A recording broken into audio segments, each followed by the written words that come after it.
Chers membres BISUP, nous avons été ravis de vous revoir nombreux à notre After Summer Meeting très réussi au château de Heusingen la semaine dernière. Dans ce vlog BISUP, nous vous présentons une mise à jour des dossiers récents que nous suivrons pour vous. Le dossier sur l'harmonisation des valeurs maximales, peu de progrès. La commission Nutrivigilance serait enfin en vigueur. Dans le dossier de la notification triste du nouvel arrêté royal, le SPF Santé ne tient pas compte de nos commentaires.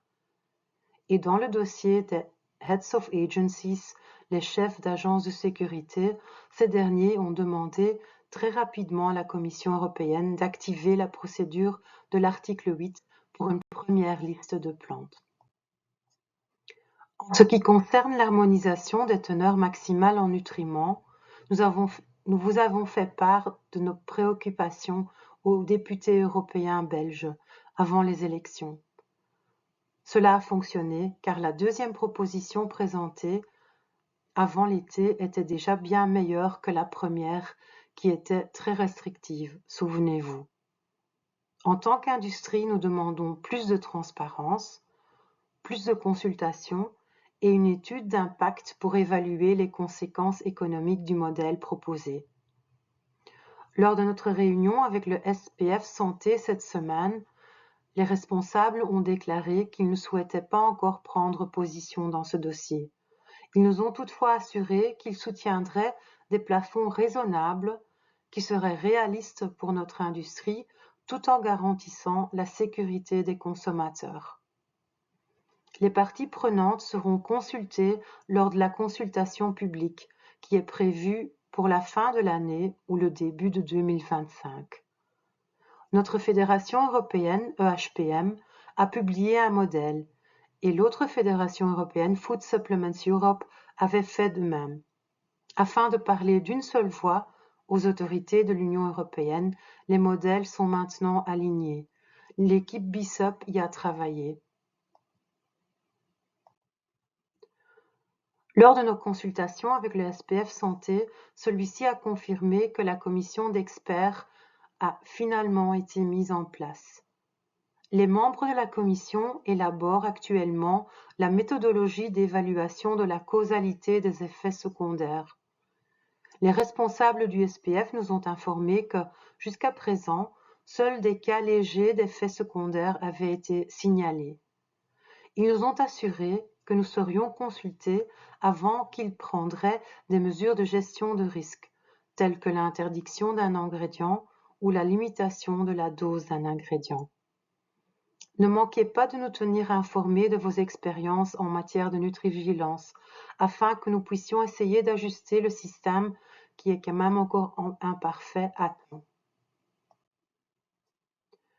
Nous vous avons déjà informé dans notre précédent vlog et dans notre newsletter de cette initiative du SPF, qui veut remplacer les arrêtés royaux actuels sur les nutriments, les plantes et les autres substances par un nouvel arrêté royal.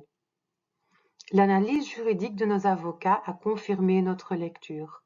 Le SPF veut s'octroyer le droit de refuser des numéros de notification, de refuser la reconnaissance mutuelle et de plus, il veut modifier unilatéralement la définition européenne du complément alimentaire.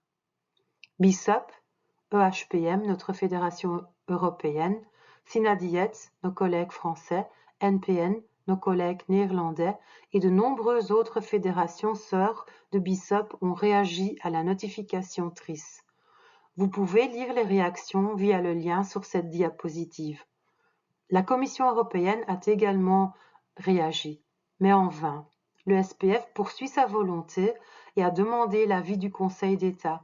Nous espérons que le Conseil d'État adoptera les erreurs dans l'arrêté.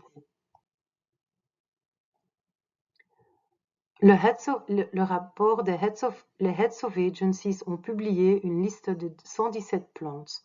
65 sont cataloguées comme présumées novel food, 49 sont considérées comme non nouvelles.